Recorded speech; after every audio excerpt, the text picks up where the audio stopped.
Wadogo zangu, watoto wa kiume, mnaotembea na vitoto vidogo vilivyomaliza shule. Mtu kamsomesha mtoto wake, kafika form 4, anarudi tu mtaani, anakutana na wewe barobalo. Mwenye upiru wako, mwenye ukame na ukwasi kama umetoka Segelea.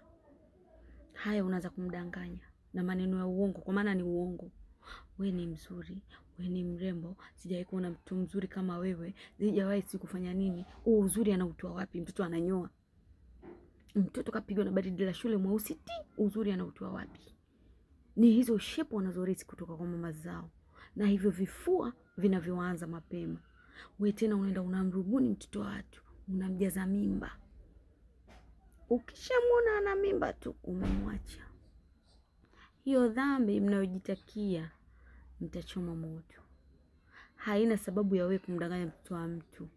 Kama una jambo lako linalokusumbua kwenye mwili wako, katafutie watu. Wapo wamejaa ko.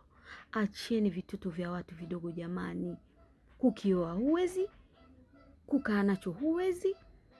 Ukikipa mimba tu umekiacha. Mzigo kwa mama yake. Sio vizuri, mtapata dhambi kwa Mungu. Tena mtachomwa vibaya nyinyi. Hayo matatizo yako kwa nini usipeleke kwa watu wanaojielewa? Mbona watu ni wengi? Wewe leo hii mpaka ukamtafute mtu mdogo, mtoto aliyotoka shule, mtoto katoka boarding, haelewi moja wala mbili.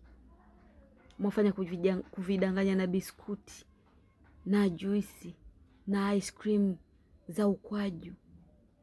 Mtateseka, mtachoma moto nyie. Hiyo ni dhambi, mnajua. Mtoto hajui chochote. Waenda kukikata utepe na mimba juu.